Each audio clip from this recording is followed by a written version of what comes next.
উন্নয়ন এবং অনুন্নয়ন। উন্নয়ন ধারণাটি উন্নতির দিকে কাঠামোগত পরিবর্তনগুলোকে বোঝায়। ঐতিহ্যগত পদ্ধতি অর্থনৈতিক পরিভাষায় উন্নয়নকে কঠোরভাবে সংজ্ঞায়িত করে। জিএনপি বৃদ্ধির সাথে সাথে উৎপাদন এবং কর্মসংস্থান, কৃষির অংশ হ্রাস এবং উৎপাদন ও সেবা খাতে বৃদ্ধি পায়। এটি শিল্পায়নের গুরুত্বের উপর জোর দেয়। 1970-এর দশকে ক্রমবর্ধমান অর্থনীতির প্রেক্ষাপটে দারিদ্র্য, বৈষম্য এবং বেকারত্ব হ্রাসের পরিপ্রেক্ষিতে অর্থনৈতিক উন্নয়নকে নতুনভাবে সংজ্ঞায়িত করা হয়েছিল। এই পর্যায়ে বৃদ্ধির সাথে পুনর্বণ্টন জনপ্রিয় স্লোগান হয়ে ওঠে।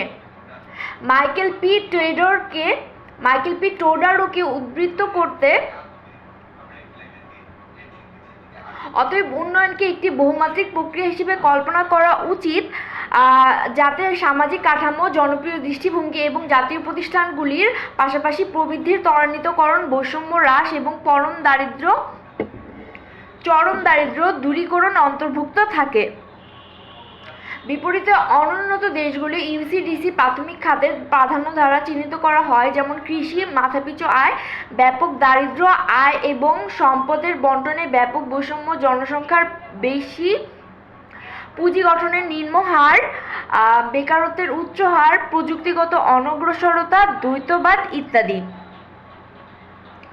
অনুন্নয়ন শব্দটি এমন একটি অর্থনৈতিক অবস্থাকে বোঝায় যেখানে জনসাধারণের জীবনযাত্রার মাত্রা অত্যন্ত নিম্ন স্তরের, মাথাপিছু আয়ের কারণে নিম্ন স্তরের উৎপাদনশীলতা এবং জনসংখ্যার উচ্চ বৃদ্ধি হারের ফলে। অর্থনৈতিক উন্নয়নের নির্ধারক।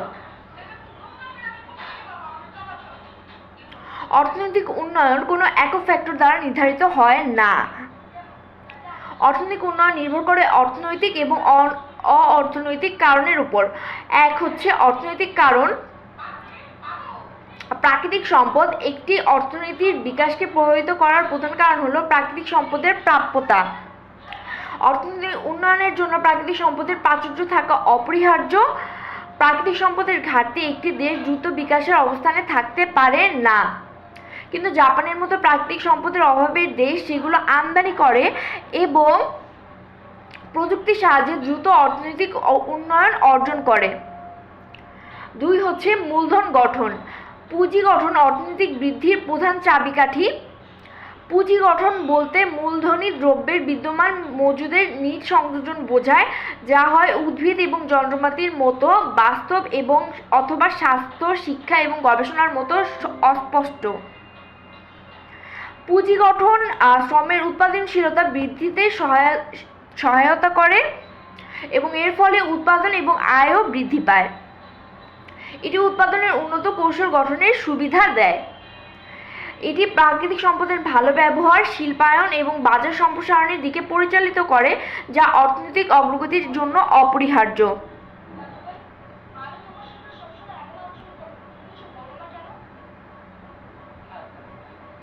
বাজারের আকার। বাজারের বড় আকার উৎপাদনকে উদ্দীপিত করবে, কর্মসংস্থান বাড়াবে এবং জাতীয় মাথাপিছু আয় বাড়াবে। সেই জন্য উন্নত দেশের WTO-র মাধ্যমে অন্যান্য দেশে তাদের বাজার সম্প্রসারণ করে। 4 হচ্ছে কাঠামোগত পরিবর্তন। কাঠামোগত পরিবর্তন অর্থনীতির পেশাগত কাঠামোর পরিবর্তনকে বোঝায়। দেশের যে কোনো অর্থনীতিকে সাধারণত 3টি মৌলিক খাতে বিভক্ত করা হয়। প্রাথমিক খাত যেমন কৃষি, পশুপালন, বনায়ন ইত্যাদি। মাধ্যমিক খাত যেমন শিল্প উৎপাদন, নির্মাণ এবং তৃতীয় খাত যেমন বাণিজ্য, ব্যাংকিং এবং বাণিজ্য। যে কোনো অর্থনীতি যা প্রধানত কৃষি নির্ভর তা পশ্চাৎপদ থেকে যায়।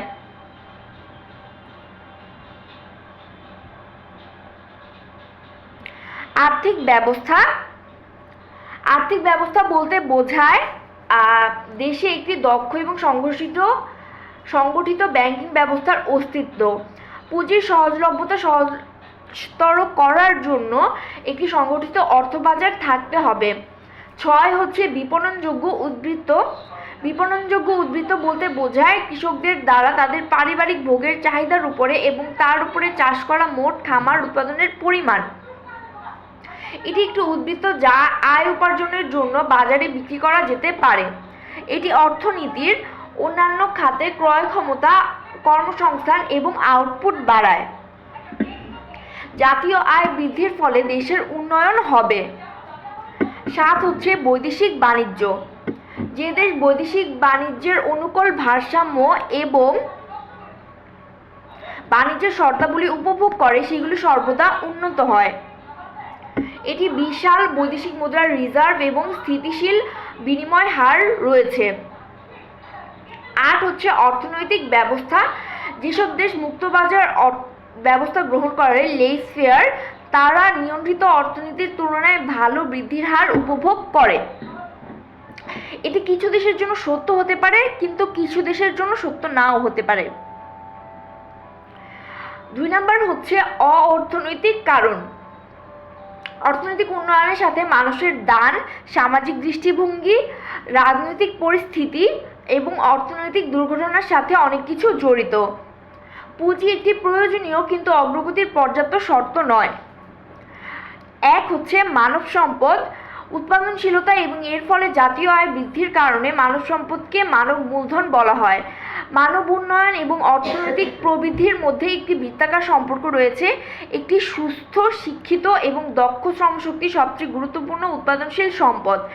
মানব পুঁজি গঠন হলো মানুষের জ্ঞান, দক্ষতা এবং উৎপাদনের ক্ষমতা বৃদ্ধির একটা প্রক্রিয়া। এর মধ্যে রয়েছে স্বাস্থ্য, শিক্ষা ও সামাজিক সেবা খাতে ব্যয়। শ্রম যদি দক্ষ হয় তাহলে এর বৃদ্ধিতে অবদান রাখার ক্ষমতা বেশি হবে। 2 হচ্ছে প্রযুক্তিগত জ্ঞান। কিভাবে?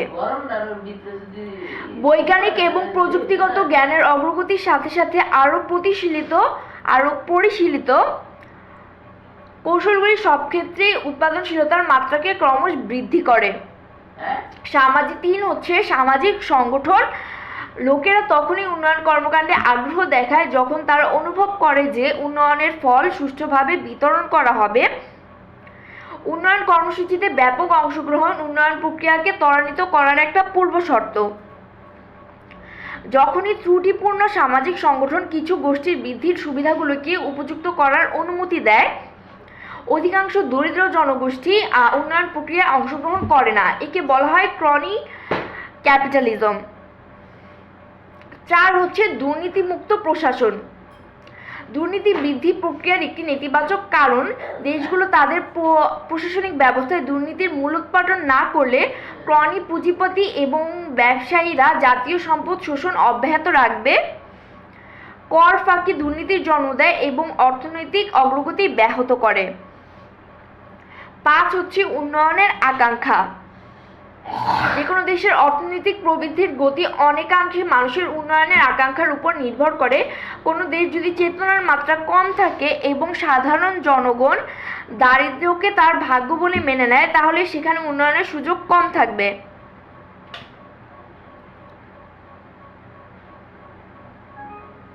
নৈতিক এবং সামাজিক মূল্যবোধ, এগুলো বাজারের দক্ষতা নির্ধারণ করে। মানুষ সৎ না হলে বাজার চলতে পারে না।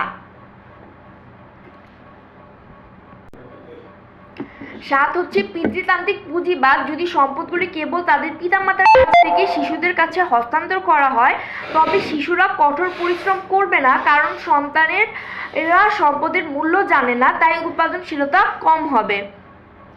অর্থনৈতিক পশ্চাৎপদতার জন্য দায়ী কারণ। 1 হচ্ছে মূলধনের ঘাটতি। অর্থনৈতিক প্রবৃদ্ধির জন্য মূলধন অত্যন্ত গুরুত্বপূর্ণ, কিন্তু স্বল্পোন্নত দেশগুলিতে এটির অভাব রয়েছে। জাতীয় উৎপাদনের নিম্ন স্তরের সাথে খুব বেশি সঞ্চয় করা সম্ভব নয়, তবে যা কিছু আছে তা সামাজিক অনুষ্ঠানগুলিতে সুস্পষ্ট ব্যবহার এবং বাড়াবাড়িতে বা রিয়েল এস্টেট বা গহনাতে বিনিয়োগ করা হয়। পর্যাপ্ত পুঁজির অভাব সমস্ত উৎপাদনশীল উদ্যোগকে বাধাগ্রস্ত করে এবং অর্থনৈতিক প্রবৃদ্ধিকে বাধা দেয়। এই ধরনের দেশগুলির নিচে ব্যাখ্যা করা দারিদ্র্যের একটি দুষ্টু বৃত্তে আটকে আছে। 2 হচ্ছে উদ্যোক্তা এবং ব্যবস্থাপনাগত প্রতিভার অভাব। একটি সাহসী এবং বিচক্ষণ উদ্যোক্তা এবং একজন বিজ্ঞ ম্যানেজার যিনি একটি ব্যবসায়িক উদ্যোগকে সফল করে তোলে, এই প্রতিভার অভাব লাভজনক বিনিয়োগের উপলব্ধ সুযোগ হারিয়ে যাওয়ার জন্য দায়ী। তাই এই দেশগুলো অর্থনৈতিকভাবে পিছিয়ে আছে।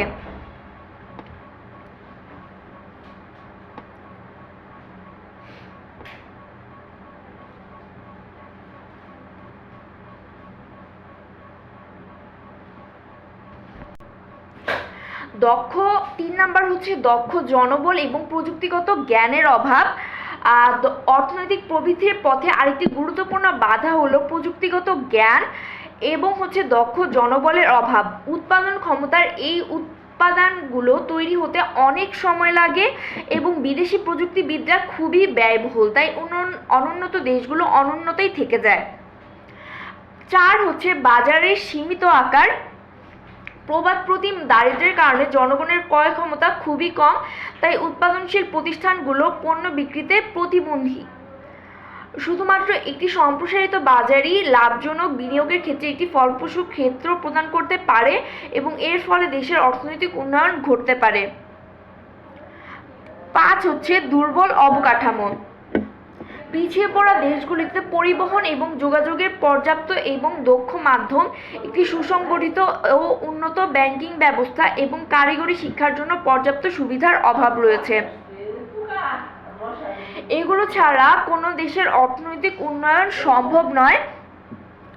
পর্যাপ্ত পরিকাঠামোর অভাব অর্থনৈতিক প্রবৃদ্ধির একটি বড় বিমূর্ততা।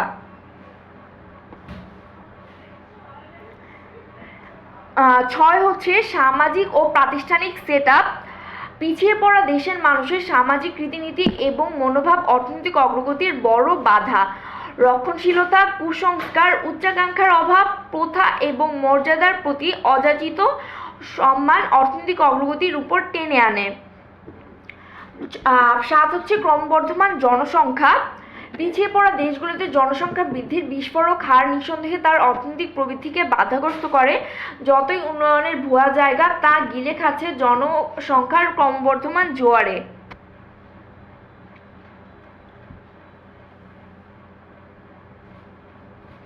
এখন আমরা এটার ইংরেজি অংশটা পড়ব।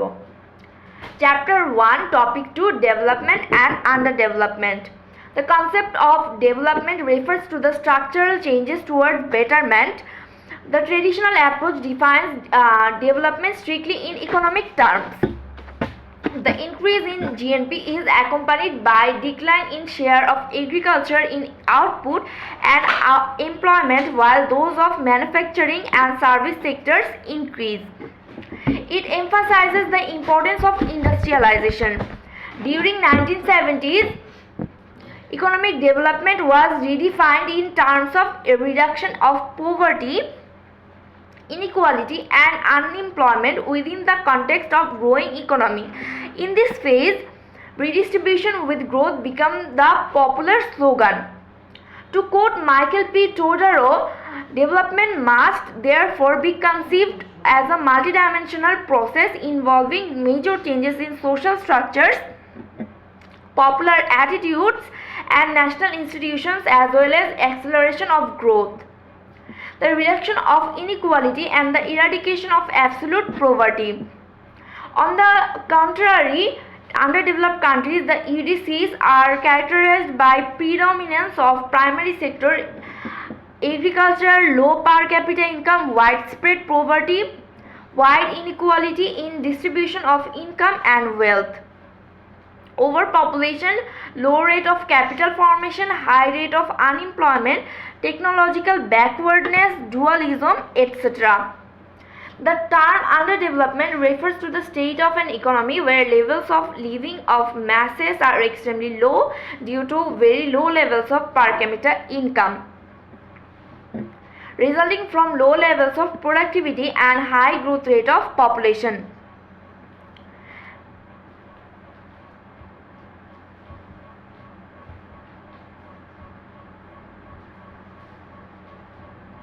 Determinants of economic development. Economic development is not determined by any single factor. Economic development depends on economic and non-economic factors. 1. Economic factors. 1. Natural resource.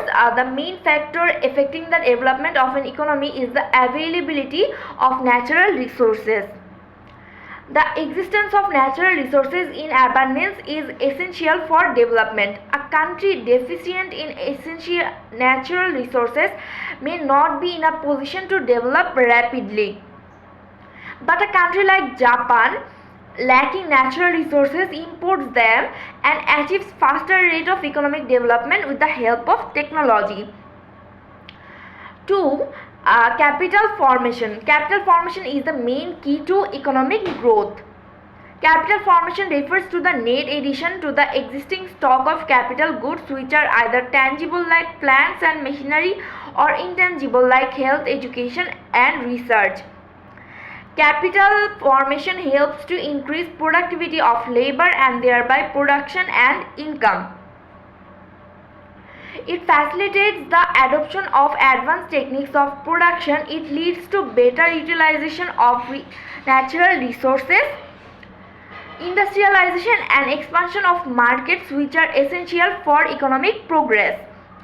Size of the market, which is number 3. Large size of the market would stimulate production, increase employment and raise the national per capita income. That is why developed countries expand their market to other countries through WTO.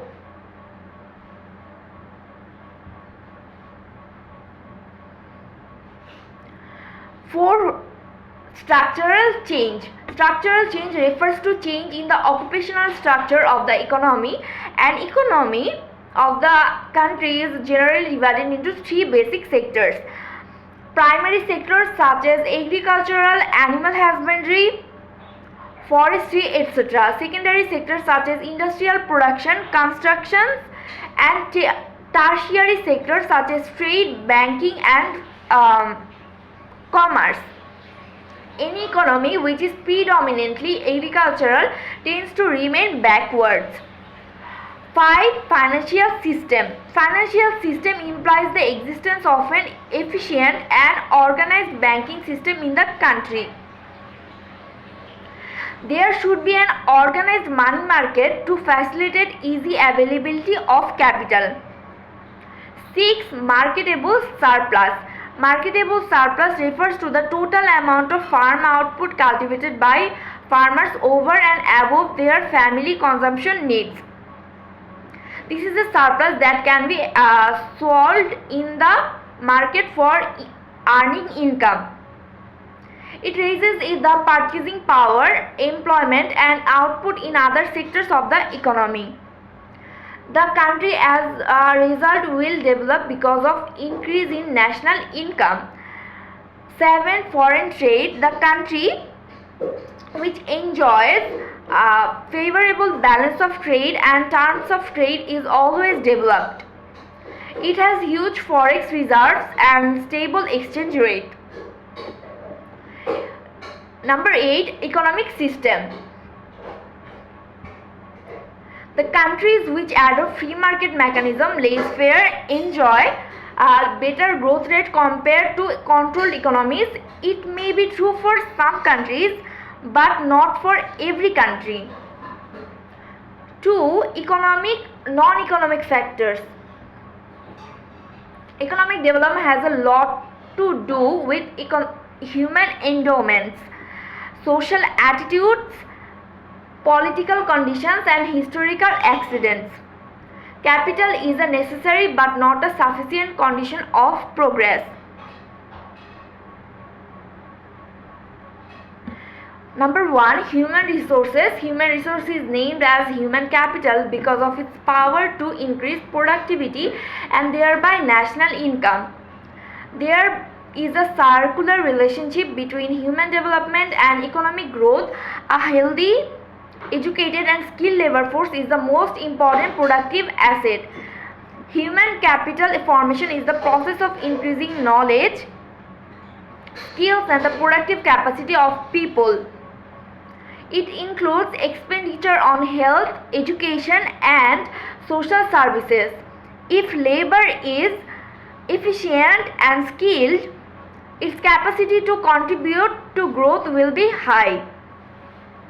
2. Technical know-how. As the scientific and technological knowledge advances, more and more sophisticated techniques steadily raise the productivity levels in all sectors. Number 3 is social organization. People show interest in the development activity only when they feel that the fruits of development will be fairly distributed. Mass participation in development programs is a precondition for accelerating the development process. Whenever the defective social organization allows some groups to appropriate the benefits of growth, majority of the poor people do not participate in the process of development. This is called crony capitalism. 4. Corruption-free administration. Corruption is a negative factor in the growth process unless the countries root out corruption in their administrative system. The crony capitalists and traders will continue to exploit natural resources. The tax evasion tends to breed corruption and hamper economic progress.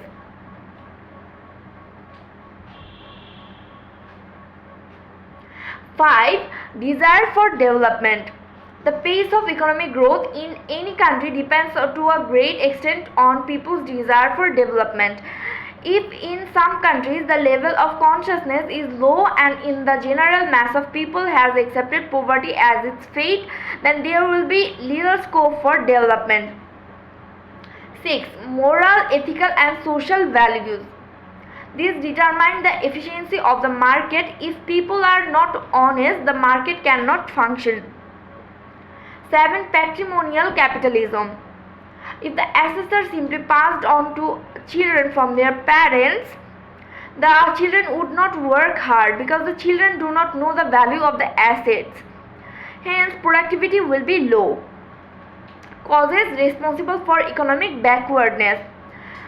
Number 1 is capital deficiency. Capital is of crucial importance for economic growth, but this is what the underdeveloped countries lack. With a low level of national output, much saving is not possible for whatever there is. It is frittered away in conspicuous consumption and extravagance in social ceremonies or is invested in real estate or jewelry. Lack of sufficient capital handicaps all productive enterprises and inhibits economic growth. Such countries are caught up in a vicious cycle of poverty explained below. 2. Lack of entrepreneurial and managerial talent. It is a bold and prudent entrepreneur and a wise manager who makes success of a business enterprise. Lack of this talent is responsible for missing available opportunities of profitable investment. Hence, such countries remain economically backward. Number 3 is lack of skilled personnel and technical know-how. Another very important bottleneck in the way of economic growth is the scarcity of technical know-how and skilled personnel. These elements of productive power take long in building up and foreign technicians are very costly. Hence, the underdeveloped countries remain underdeveloped.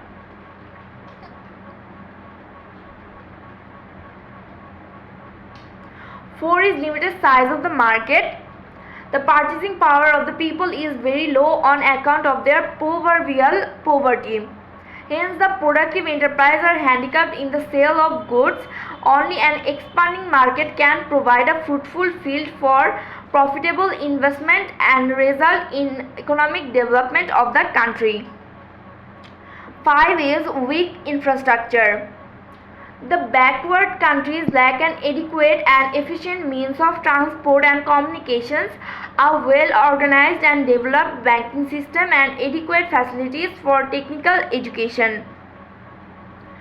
Without these, no country can develop economically. Lack of adequate infrastructure is a big obstacle to economic growth. Number 6 is social and institutional setup. Social customs and attitudes of the people of backward countries are a great bar to economic progress. Conservatism, superstition, lack of ambition, undue regard for custom and status are a drag on economic progress. 7 is growing population. The explosive rate of population growth in the backward countries undoubtedly retards their economic growth. Whatever development takes place is swallowed up by the rising tide of population.